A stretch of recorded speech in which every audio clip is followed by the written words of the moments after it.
কখনো কি ভেবে দেখেছেন বাংলাদেশে গাড়ি আবিষ্কার করা না শিখিয়ে গাড়িকে আবিষ্কার করেছে? সেটা শিখায় কেন? আসলে আমাদের দেশে শিক্ষা ব্যবস্থা অনেক বেশি উন্নত।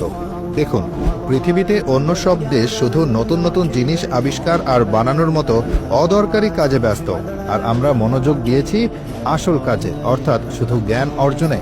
মোবাইল ফোন কবে বানানো হয়েছে, কে বানিয়েছে, তার 14 গোষ্ঠীর নাম কি, এগুলো জানাটাই তো আসল শিক্ষা। আর নিজে মোবাইল বানানো কেবল কামলাদের কাজ, ওটা আমরা কেনই বা করব? আমাদের ছেলেমেয়েরা কি দারুণ মেধাবী, তার প্রমাণ হলো দেশ জুড়ে জিপিএ 5 এর ছড়াছড়ি।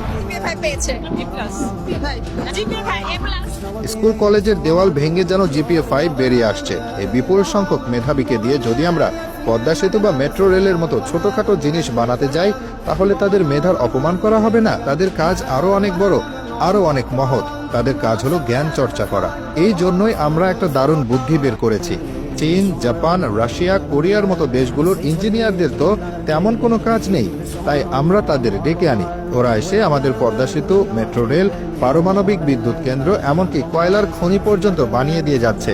তারা রোদ বৃষ্টিতে ভিজে কাজ করে, আর আমাদের সোনার ছেলেরা, আমাদের বুয়েট, চুয়েট, কুয়েট, রুয়েটের মেধাবী ইঞ্জিনিয়াররা ঠান্ডা ঘরে বসে সেই জ্ঞান আহরণ করে।